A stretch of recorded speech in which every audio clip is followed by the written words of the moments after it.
Dans son immense majorité, le pays a dit son indignation devant la mort du jeune Naël. Et depuis mercredi, je ne cesse de croiser des gens en colère devant les violences et les destructions inacceptables. L'heure doit être à l'apaisement, mais les appels à l'unité et à la fermeté ne suffiront pas, aussi indispensables soient-ils. Il ne faudra pas regarder ailleurs une fois le calme revenu. Je veux d'abord ici rétablir une vérité. Non, il n'y a pas de territoire perdu de la République. Il n'y a que des territoires que la République abandonne. Ainsi, depuis 2005,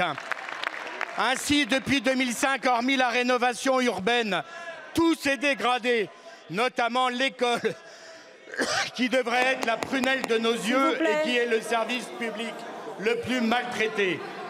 L'école est maltraitée car les moyens alloués par le biais de la politique de la ville ne compensent jamais l'affaiblissement des politiques de droit commun. Maltraitée car dans le secondaire, il faudrait 45 000 personnes de plus pour retrouver le taux d'encadrement de 2006. Or, en 6 ans, vous avez supprimé 8 900 emplois. Maltraitée quand dans l'académie de Créteil, écoutez-moi bien, on admet au concours de professeurs avec une note de 4 sur 20, alors que le seuil est de 14 sur 20 dans le reste de la France, et qu'en plus, on s'apprête à pourvoir les postes par le recrutement sur le Bon Coin ou par des job dating. Ce n'est pas ça l'école de la République.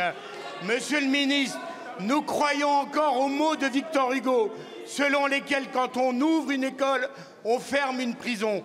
Nous croyons que l'école est une partie de la solution. Beaucoup, mon cher Ma collègue. question, quelles mesures entendez-vous? Merci beaucoup. Le temps est largement dépassé. La parole est à Monsieur Pape Ndiaye, ministre de l'Éducation nationale et de la jeunesse.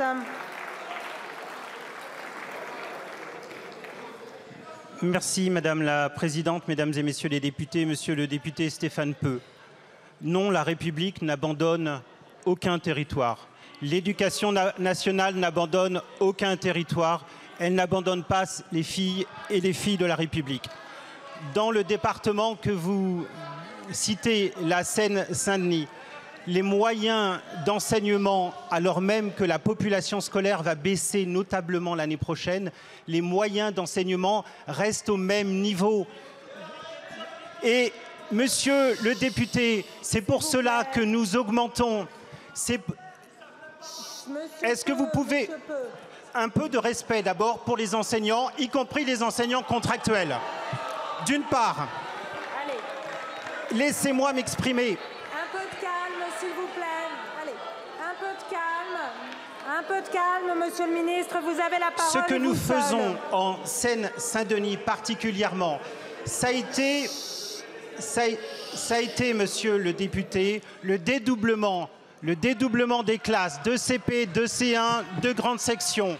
Ça a été l'écolo apprenante, ça a été les 12 cités éducatives qui ont été créées ces dernières années. Ce sont des moyens d'enseignement supplémentaires. Ce sont bientôt l'ouverture de toutes petites sections. C'est aussi également les horaires en scolaire et en périscolaire étendus de 8 h le matin jusqu'à 18 h. C'est également à la rentrée 2024 les bourses scolaires qui seront versées automatiquement sans que les personnes aient à les réclamer.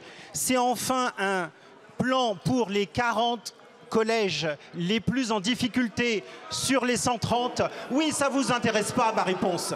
Eh bien, je vous la donne parce que je m'intéresse à la Seine-Saint-Denis et je n'en fais pas un argument de politique politicienne, monsieur le député. Merci beaucoup, monsieur le ministre.